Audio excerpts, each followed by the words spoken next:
Thomas, have you lost your mind?" Beatrice Davenport's voice, usually a melodic murmur, rose in indignant alarm. Slender and poised, with the proud carriage, and her silver hair meticulously gathered, in a neat chignon, she paced the mahogany-paneled study like a caged lioness. "Not to my knowledge, Mum," Thomas replied calmly, though he'd been trying for the past half hour to concentrate on the blueprints spread across his desk. "And honestly, as my mother, you should probably know better than I do." "Are you joking? Is this amusing to you? Tell me, just tell me how you could." His mother fumed, her voice tight with disbelief. "How could you bring people like that into our home, into the very house where your child lives?" "What kind of people?" Thomas inquired, though he knew perfectly well what she meant. "Unsavoury and dangerous individuals," Beatrice declared, pressing her thin lips into a firm line and regarding her son with a displeased stare. He remembered as a boy how one of his mother's stern glances could instantly make him confess to any misdeed, but he wasn't a boy any more.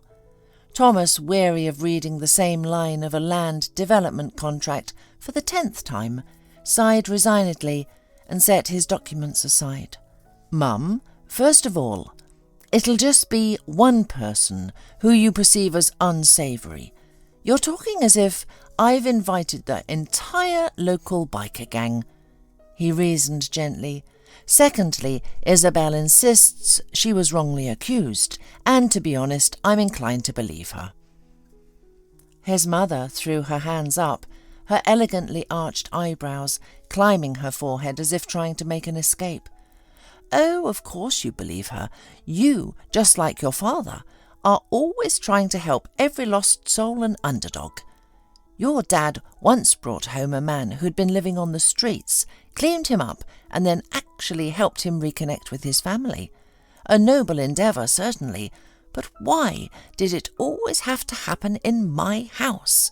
And I never realised such tendencies were genetic," she grumbled. "But you know what? If you talk to anyone in prison, they'll all tell you they're innocent. Every single one of them, pure as lambs, innocent." "Thirdly," Thomas persisted, calmly presenting his arguments as if he hadn't heard her impassioned tirade. "Samuel, a trusted friend, vouched for Isabel." "Yes, I know. Samuel," his mother huffed. "He's always getting himself into scrapes, and now he's pulling you into them too." "Actually, Samuel saved my life once," Thomas reminded her, referring to the time his friend had pulled him from a treacherous rip current. "And anyway, I think Dad was right. It's important to help people and offer second chances. Besides, I didn't just hire her on the spot. We talked. Isabel seemed a cultured, kind and gentle person. Mum, in fact, I think you two might even get along." "Ha!" Beatrice exhaled sharply, her cheeks flushing a feverish red. Her terse, cutting "ha" encompassed everything from "over my dead body" to "go jump in a lake, son." Then, fixing her son with a disapproving gaze, she declared, "I do not agree with your decision. Mark my words. It'll be lucky if she only steals from us in the night and vanishes. What if she doesn't stop there? Your son lives here, Thomas. You are putting us all at risk." Having delivered her final damning words, Beatrice swept out of the spacious mahogany-furnished study. The door closed behind her with a soft, decisive click. Beatrice, though impulsive and emotional, never stooped to petty domestic drama. She wouldn't smash dishes, hurl phones or vases, or slam doors hard enough to crack plaster. Beatrice had once famously said that the objects around her were hardly to blame for human foolishness. She remained true to her convictions, allowing herself only the luxury of forceful declarations. Thomas Davenport, it must be said, inherited his temperament not from his mother but from his father. William, who was sadly no longer with them, had been the quintessential calm and steady presence. He cherished peace and quiet solitude. William and Beatrice had been two opposing forces that somehow complemented each other. They loved each other fiercely and genuinely. William's love was quiet and tender, gentle and unassuming. Beatrice loved her husband loudly and brightly. Perhaps that's why, after becoming a widow, she never even considered the idea of new relationships, despite being a striking woman. Beatrice maintained that her grandson and son were enough for her.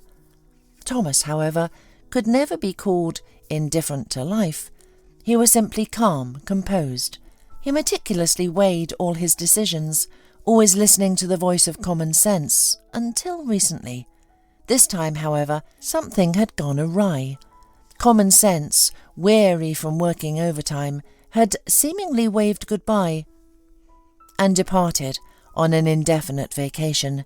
Thomas, succumbing solely to emotions and intuition, had hired a woman with a past. As soon as his mother left, Thomas first looked at the closed door, then turned his thoughtful gaze to the window. Beyond it, the garden sprawled, bursting with the lush vibrancy of summer, the emerald hues of leaves and grass, the boundless blue of the sky dappled with streaks of feathery clouds, the soft pastel shades of the hydrangeas. Thomas hadn't walked in the garden for a long time. There simply hadn't been enough hours in the day. He unconsciously recalled a scene that had unfolded in this very study. A hesitant knock sounded at the door, and then a woman entered. Thomas, seeing her face, felt a flicker of surprise. He had to admit he'd been a victim of stereotypes about how former convicts ought to look. But here, before him, stood a beautiful, refined woman. "Isabel?" he clarified, just to be sure. She nodded, a gentle smile gracing her lips. "Yes, that's right. Samuel said you were expecting me." Thomas nodded, a subtle gesture towards the plush leather armchair. Isabel took a delicate seat, her posture prim and reserved, hands resting clasped on her knees, more like a nervous graduate student than a person who'd seen the inside of a correctional facility.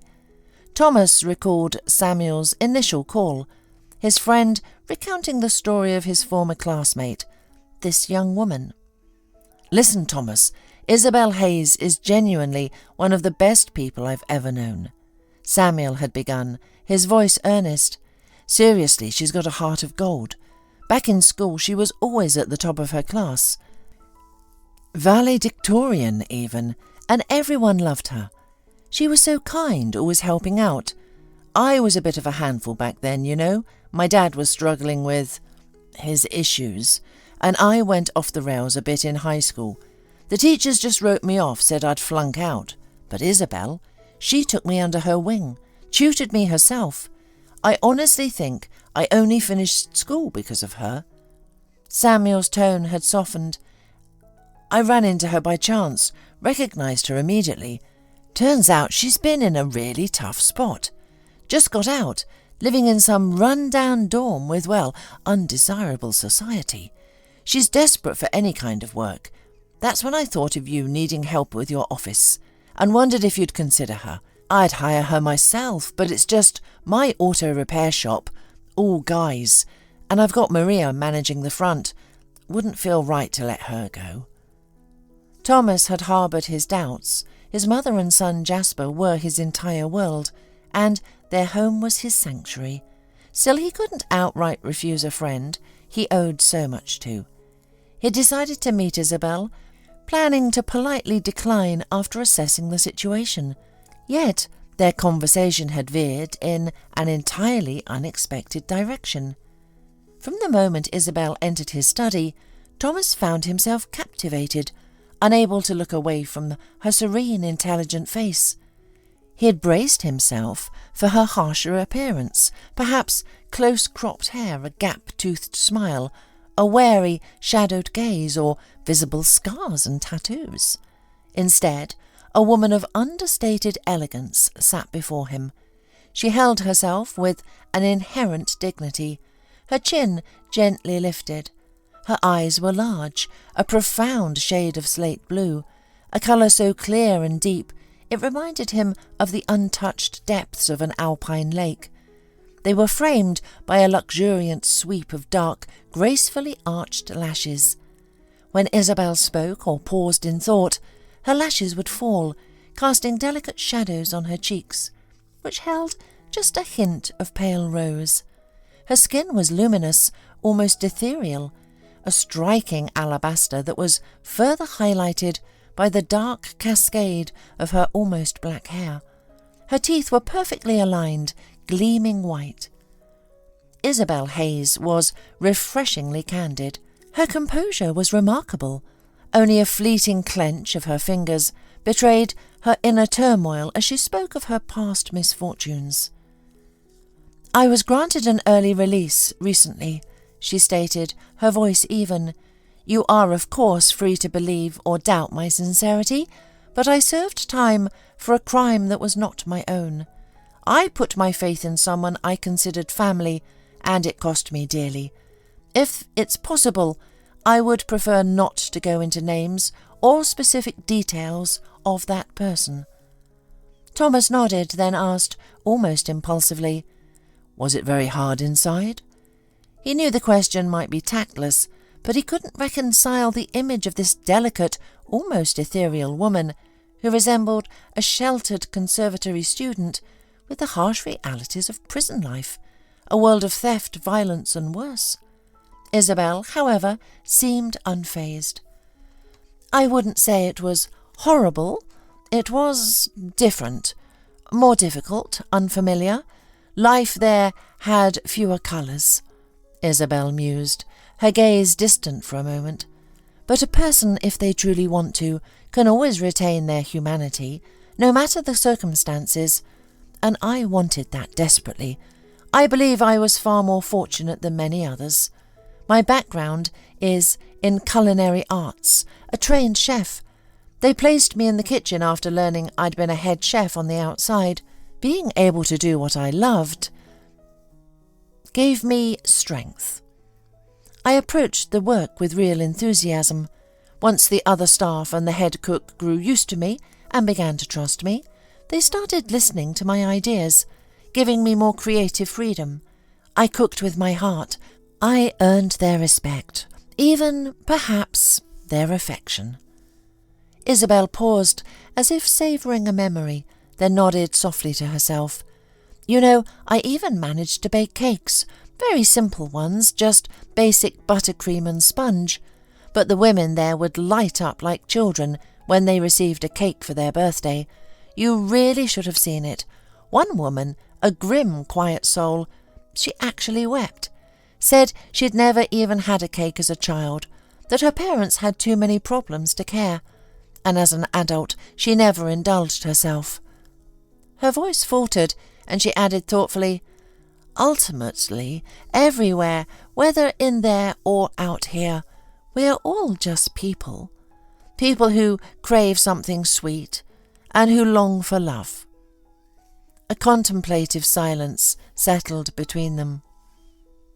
"Have you considered applying to any restaurants or catering companies?" Isabel's head lowered slightly.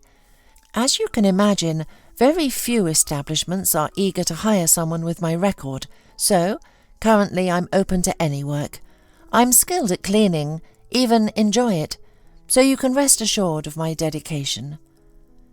Thomas spoke with Isabel for another hour, completely losing track of time.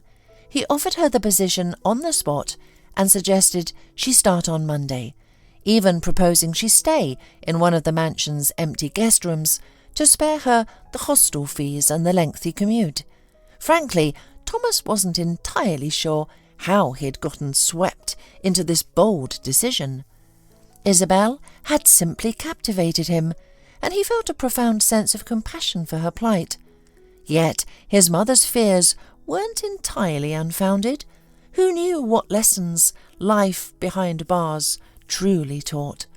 Perhaps she appeared angelic, but secretly harboured a darker, more cynical philosophy.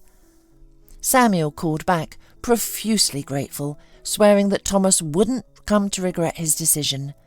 Thomas sincerely hoped his friend was right. Monday dawned bright. Isabel Hayes arrived at the mansion's imposing front door precisely at noon, just as they had arranged.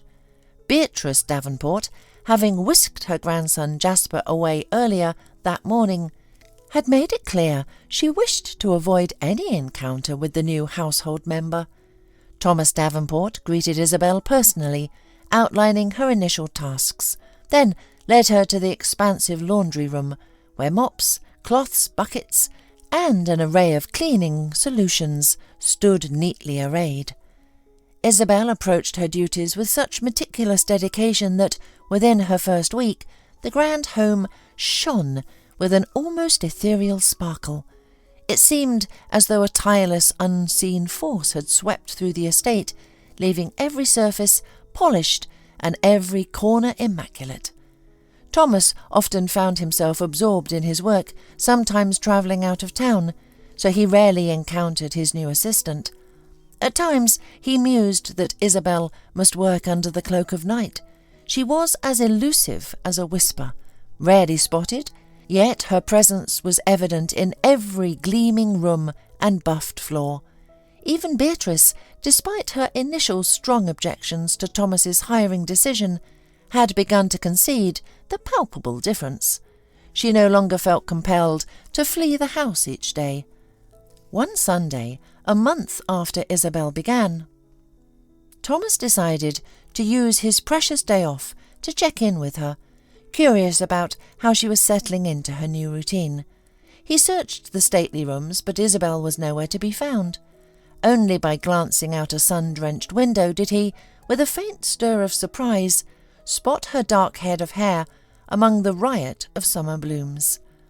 Thomas descended into the vibrant garden.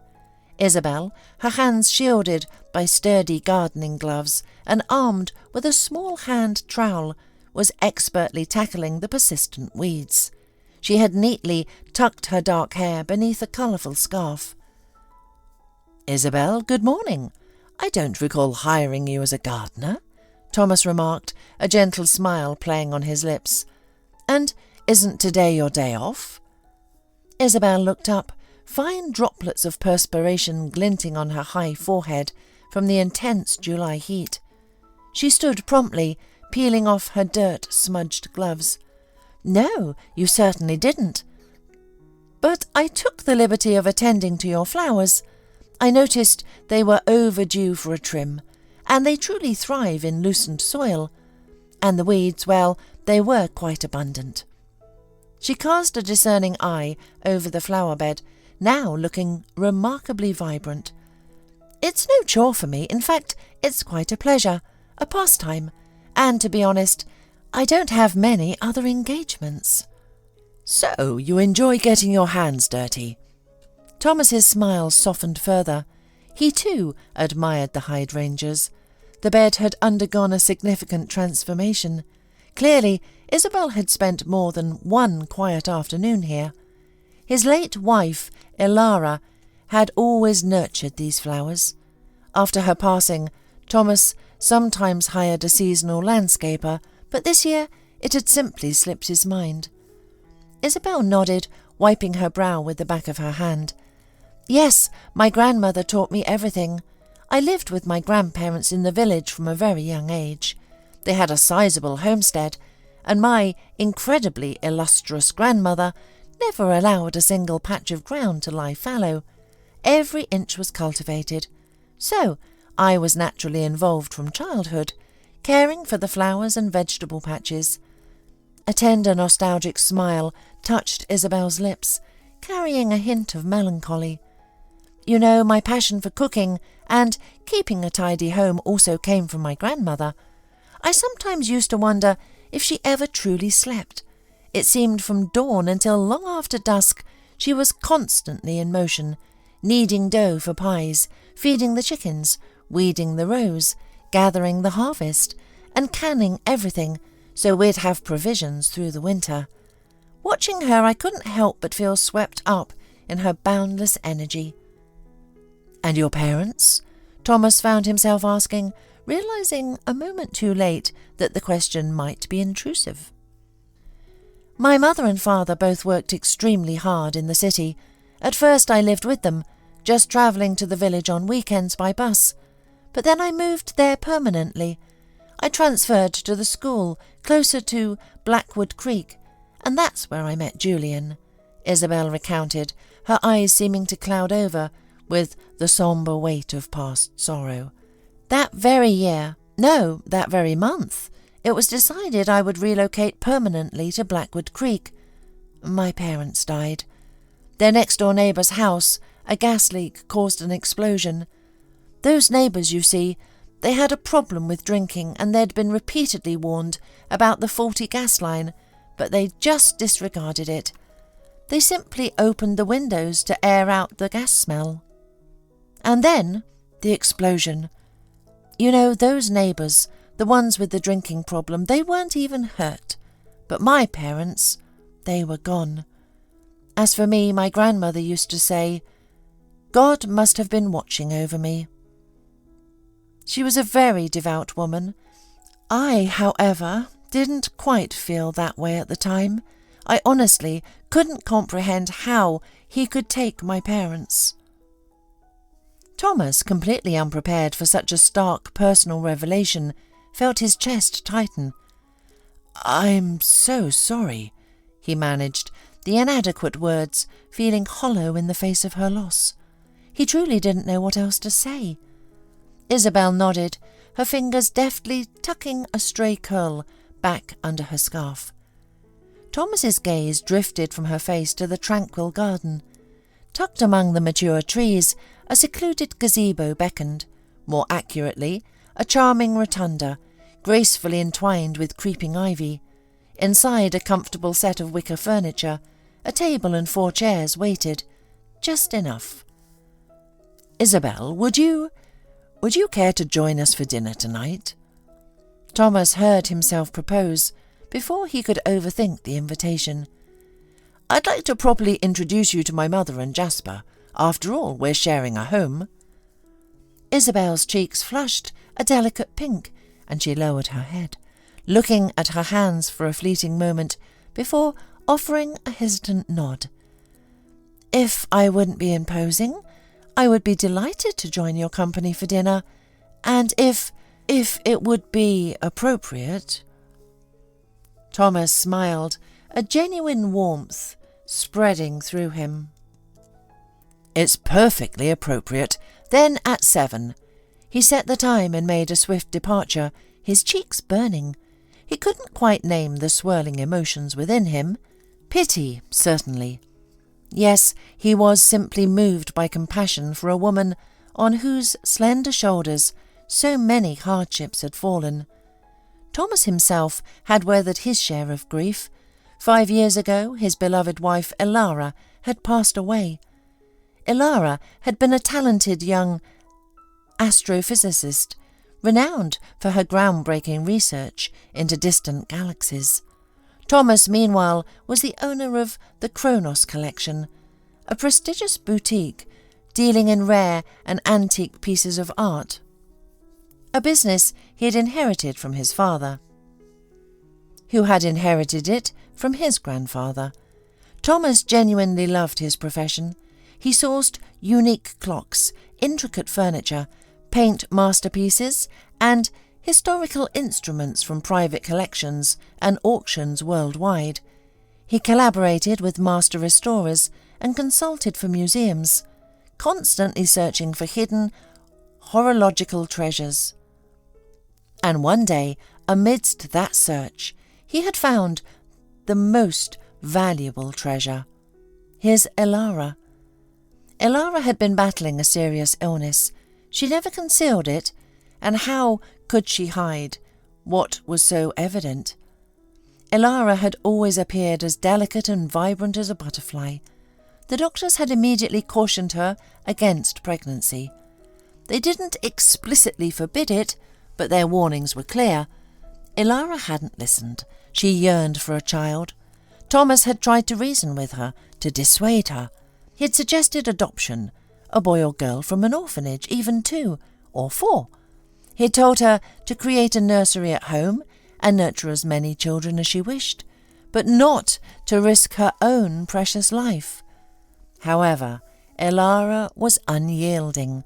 She was determined to carry her baby beneath her own heart. The pregnancy had been arduous, yet Elara, despite her weakening condition and the immense challenges, always managed a gentle, radiant smile. Thomas often found himself gazing from his study window, watching Elara stroll through the garden or sway gently on the swing he had installed for her. She'd cradle her burgeoning stomach, murmuring secrets to their unborn child. One afternoon he inadvertently overheard his wife, then 7 months pregnant, her voice soft with a loving smile. "Mama loves you more than anything in this world, little one," she'd whispered to the boy who was yet to arrive. "And Papa will adore you, Jasper. He's a wonderful man. You are truly lucky." Then came the birth, and Elara was gone. Only Jasper remained. Thomas remembered little of that first year after his wife's passing. His mother, Beatrice, became his anchor. She moved into their home, dedicating herself to the care of her tiny grandson, unwilling to entrust him to strangers. Thomas, meanwhile, plunged headfirst into his work at the Kronos Collection. If he wasn't immersed in the intricate world of art, his mind would inevitably drift to his loss, dragging him into a whirlpool of despair. He avoided his son. He simply couldn't bring himself to look at him. Thomas didn't want to blame the child for taking his wife from him. Rationally, he knew Jasper was blameless, that he had had no choice in the matter. But his heart ached, and while Thomas had loved Elara with every fibre of his being, he barely knew this little boy. As though an unseen hand, perhaps even Elara's, had flipped a switch, flooding Thomas's world with light. That day he had returned home from a business trip to Geneva, a treasure trove for rare clock enthusiasts. He had closed a significant deal but hadn't slept a wink, not even on the flight back. He found his mother, Beatrice, dozing in a rocking chair, a book fallen open on her lap, her spectacles perched precariously on the tip of her nose. Beside the unlit hearth, on the plush Persian rug, sat a tiny figure. Jasper was meticulously stacking large colourful blocks, building towers that toppled, only to be rebuilt with joyous giggles. He didn't fret when they crashed, quite the opposite. The child would laugh, a pure, unburdened sound, and start again. As if sensing an unfamiliar gaze, Jasper looked up. His eyes met Thomas's, and then he smiled. And Thomas was struck by just how much Jasper resembled both his parents. The high forehead and the intelligent gleam in his green eyes were from his father, and his nose and that radiant smile were undeniably Elara's. Later that day, Beatrice awoke with a jolt, horrified to find her grandson missing from her side. Panicked, she searched the house, then paused in astonishment upon entering the kitchen. Thomas was there, spoon-feeding Jasper some cottage cheese he'd found in the fridge. From that day forward, a profound calm settled over their home.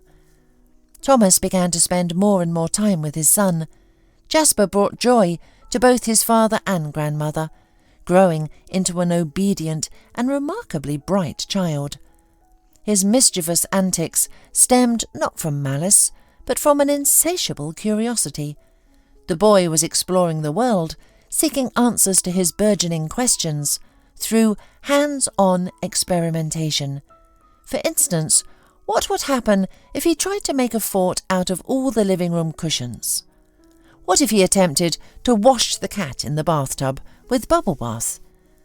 Could the grand piano make different sounds if he filled it with water? Also, Thomas once found a rare, priceless antique pocket watch, a recent acquisition for the Kronos Collection, carefully placed inside a bird's nest Jasper had found in the garden, apparently as a present for the baby birds. Another time, Jasper, when he was about 3, had painstakingly redecorated a pristine white wall in the formal dining room with an entire box of permanent markers, creating what he proudly called his star map.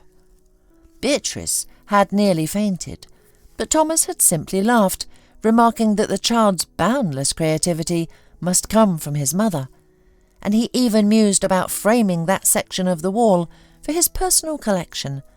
In short, Jasper's curiosity knew no bounds. Alas, that very Sunday evening, which began pleasantly enough in the shade of the ivy-clad rotunda, over a delicious dinner, might have been the curious child's last. The meal was strained. Beatrice, though seated at the table with the woman she viewed as an unwelcome intruder, maintained a stiff, formal demeanour. Thomas, like a donkey pulling a heavy cart, bore the entire burden of conversation.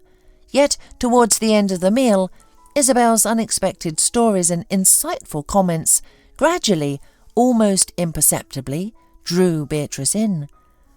As he finished his dessert, Thomas struggled to suppress a smile, noticing how thoroughly Isabel had captivated his mother.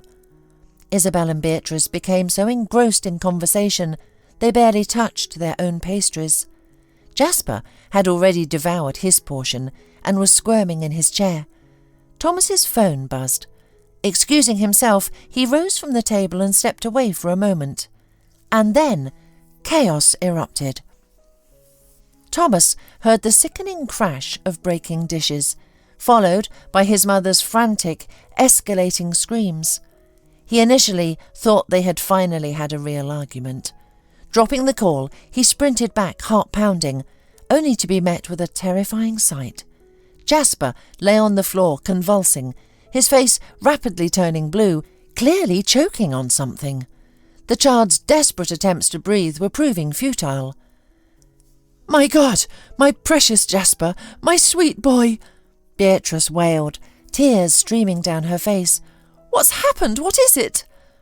Beatrice was trembling uncontrollably, as if gripped by a fever.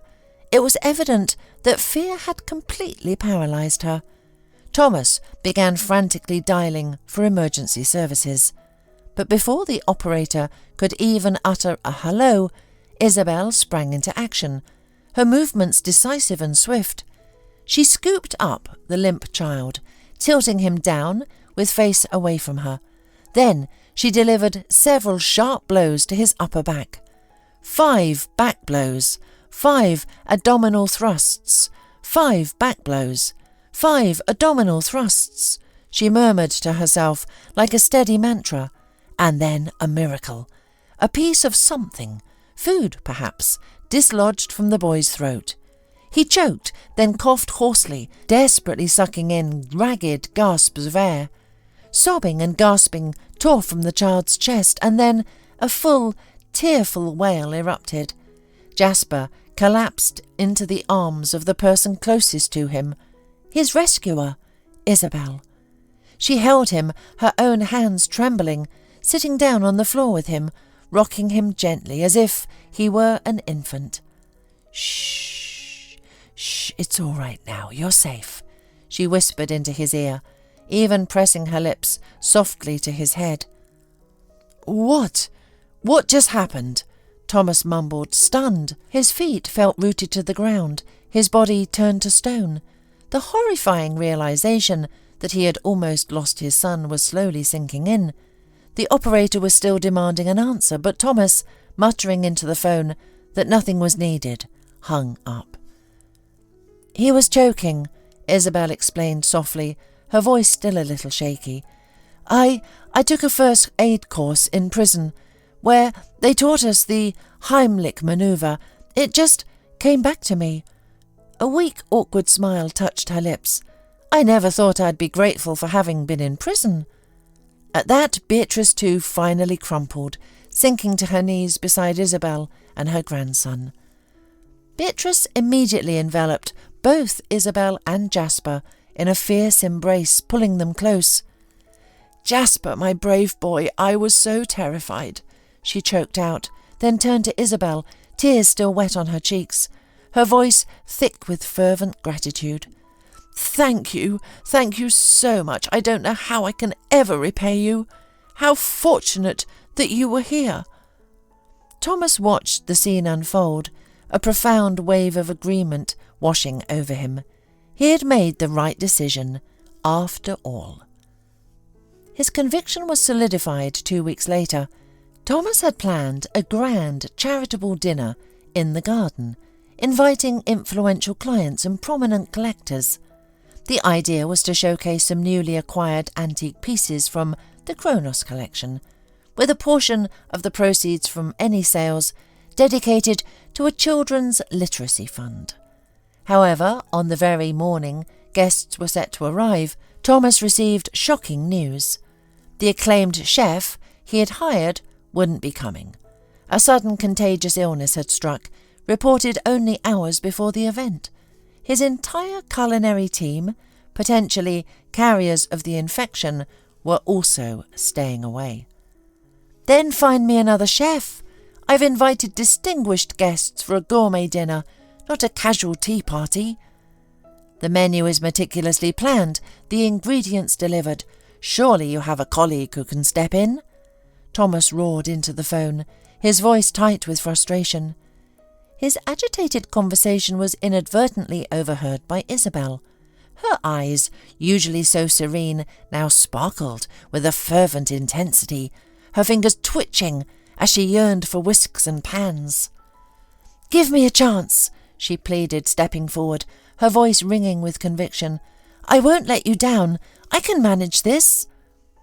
Thomas, taken aback by her impassioned plea, rubbed a hand across his face. "Isabel, listen, I find you remarkably competent, but this dinner, it's crucial for my reputation. I'm presenting myself, my hospitality to these collectors, many of whom I've never met before. First impressions are everything." "I can manage," Isabel reiterated, her hand pressed against her chest, her conviction unwavering. Time was ticking, with guests arriving in just a few hours. Finding a replacement chef, let alone getting them to his estate outside the city on such short notice, would be an impossible feat. With a heavy sigh, Thomas conceded.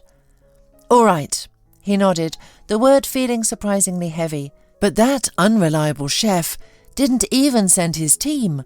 Can you truly handle an entire dinner service alone?" "She won't be alone," Beatrice declared, appearing suddenly at the threshold of the kitchen. "I'll assist her." "Mother, your pancakes often burn out," Thomas reminded her, a hint of alarm in his voice. "So what?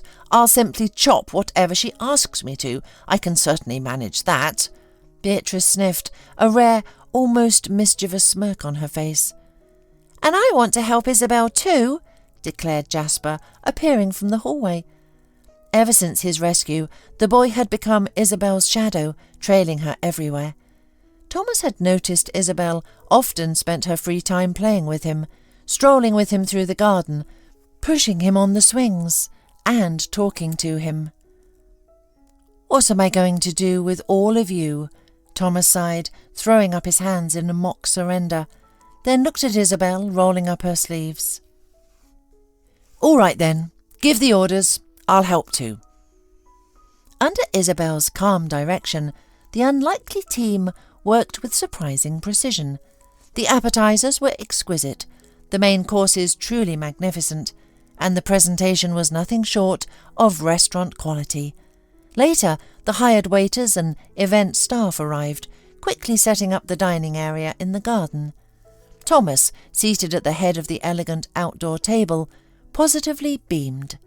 He savoured every conversation and every single bite. Perhaps the dishes tasted so extraordinary because he, too, had played a small part in their creation.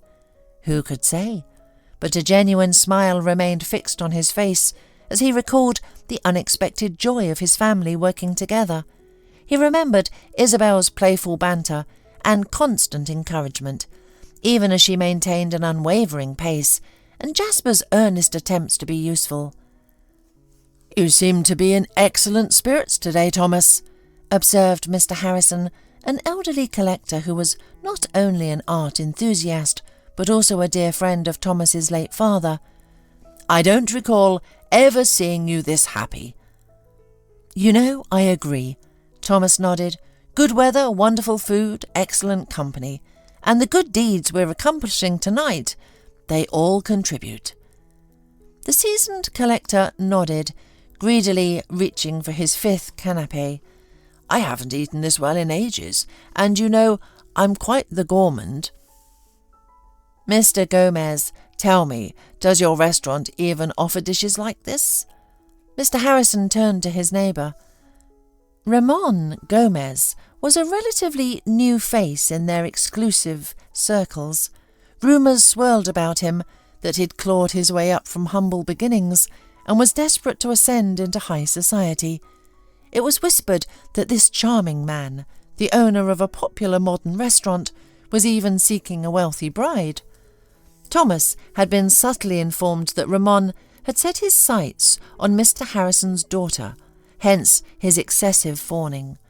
Thomas, however, disliked gossip, preferring to form his own judgments.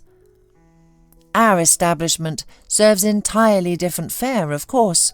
No offence to our host, naturally, but this isn't exactly restaurant level," Ramon said, with a patronising wink at Thomas. Thomas forced a tight smile, realising perhaps that some of the rumours might hold truth. Ramon continued, "I'm curious. Who was your chef tonight? Do I know them? Just professional interest, you understand?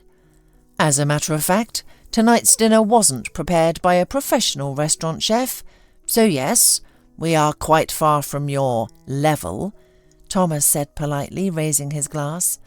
"The meal was handled by my family. We invited you as guests in our home, so we cooked for you ourselves, as we wanted a restaurant-level experience. We would have simply invited you to a restaurant." Ramon pressed his lips into a thin line, but the other guests, sensing the subtle jab, launched into even more effusive praise for Thomas and the meal. They peppered him with questions, so many that Thomas decided to summon the true culinary mastermind. But as a somewhat flustered Isabel stepped into the garden, she suddenly paled and quickly ducked behind the nearest large oak tree. Thomas, spotting her first, walked over to the woman hiding behind the tree. "Isabel, what's wrong?" he asked, his brow furrowed with concern. Isabel's eyes shimmered, glistening with unshed tears. Ramon is there." "Ah, that one," Thomas mused, a dismissive half-smile. "Yes, the restaurant owner. Do you know him?" Isabel lifted her head sharply, her voice a low hiss, each word carefully enunciated through gritted teeth. "I know him. He's the reason I was in prison." "But how?" Thomas stammered, utterly blindsided. "It's simple, really. He was my fiancé back then," Isabel explained, her voice gaining a steely edge. "And he was also the manager of the restaurant where I worked. While the owner was on an extended leave, Ramon cooked up a scheme to embezzle a huge sum of money. He asked me to be a part of it, and I absolutely refused. I even thought I'd talked him out of the whole idea. But then he found himself a new accomplice and lover, our accountant. They manipulated the receipts, faked supply orders, twisted everything beyond recognition. Eventually it all came crashing down, only all the fraudulent invoices, all the supply requests, they bore my signature. Ramon vanished with the money, fled abroad, and I was sent to prison. Now he's back, and look at him, opening his own fancy restaurant." Thomas listened, his grip tightening into fists. He believed Isabel, every word. A furious heat surged within him. "Isabel, you know what they say about revenge, don't you? It's a dish best served cold, and sometimes it can be deliciously sweet. So tell me, when do you plan to serve dessert?" He offered her a mischievous, conspiratorial smile. Isabel, still somewhat dazed, returned a hesitant, shy smile, not quite grasping the depths of his impending plan. The dessert was a triumph. It delighted every guest, that is, except for Ramon Gomez. At one point, the man's face cycled through shades of pale, then crimson, contorting into a grimace. He clearly could not sit still. He clutched Thomas's arm, his voice strained. Where is your restroom?" He was pointed in the right direction, and Ramon practically bolted toward the porcelain sanctuary. He remained sequestered in the thinking room for an uncomfortably long time, so long that the other guests were already beginning to say their goodbyes. However, Ramon had no desire to show his face to anyone. Imagine, after all this effort to worm his way into this elite society, to literally, quite publicly, foul himself. When he finally emerged, looking utterly spent, Thomas and Isabel were waiting. Ramon, overcoming his initial shock at seeing Isabel, quickly grasped the situation. You poisoned me, you snake!" he shrieked, his voice raw. "I'll report you. They'll lock you up." "If I had wanted to silence you, you wouldn't be talking right now," Isabel hissed back, her eyes flashing. "And don't threaten me with prison. I've already been there, thanks to you." Ramon licked his parched lips. The grim reality of his predicament began to sink in. He had no idea what kind of relationship existed between Isabel and Thomas, but he suddenly feared for his skin and his carefully constructed reputation. Thomas was highly respected. That's why Ramon had been so desperate to get an invitation to his home, even having to butter up certain people just to be asked. "Listen," he began nervously, wringing his hands. "Can't we just resolve this peacefully, without any fuss?" "And how precisely do you propose that?" Thomas asked, crossing his arms over his chest, his voice dangerously calm. "Well, what do you want, Isabel? An apology? That I'm truly sorry, all right?" Ramon blubbered, desperation creeping into his tone. "Or money for emotional distress? You're asking the wrong person for that. My restaurant's barely afloat. I'm on the verge of bankruptcy. My only hope is investment from these pompous fat cats, or a marriage to Mrs. Harrison. Blast her." Ramon instantly regretted his confession. It had just slipped out, pure panic, but the words were out, irrevocable. "I want you to confess to how you framed me," Isabel stated, her voice chillingly clear. "To the police? I can't!" Ramon shrieked, his eyes wide with terror. "I can't go to prison. They'll do things to me in there, and besides, I'm good-looking, you know?" Isabel's nose wrinkled in distaste. "Just confess to me, personally, right now." Ramon almost seemed relieved by this unexpected turn. He collapsed to his knees, quickly spilling the entire sordid tale of how he'd framed his former fiancée, and then he noticed something behind Thomas and Isabel. Someone was there. People were emerging from the drawing room, witnesses to Ramon's humiliating confession and monologue. Among them were all the influential figures he'd so desperately wanted to impress. Ramon realized with a sickening lurch that this was the end. "I believe you recall inviting me for a weekend stay," Mr. Harrison stated, his voice laced with utter contempt. "Forget it. Forget ever setting foot in my home again. And as for my daughter, you are a disgusting man, unworthy of her hand. You can also forget about any investment from me in your restaurant," grumbled Ramon's prospective business partner, Mr. White. "I may be a fat cat, but I'm no fool. I have no desire to sully my reputation with an association with you." Ramon, utterly disgraced, was forced to slink away. Looking ahead in time, his restaurant eventually went bankrupt. The man found himself so deep in debt that prison became a very real threat. His reputation was irrevocably shattered. Isabel, however, vindicated and light as air, was truly happy.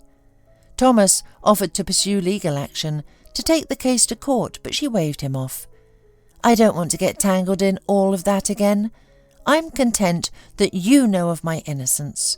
For now, that's enough." She offered him a genuine, heartfelt smile. Isabel stopped working as a cleaner and began working exclusively as Thomas's personal chef. A year later, unable to deny their burgeoning feelings, they began a relationship and eventually married. Isabel became the wonderful mother Jasper had always needed, and later she gave birth to a daughter, Leela. Beatrice was overjoyed.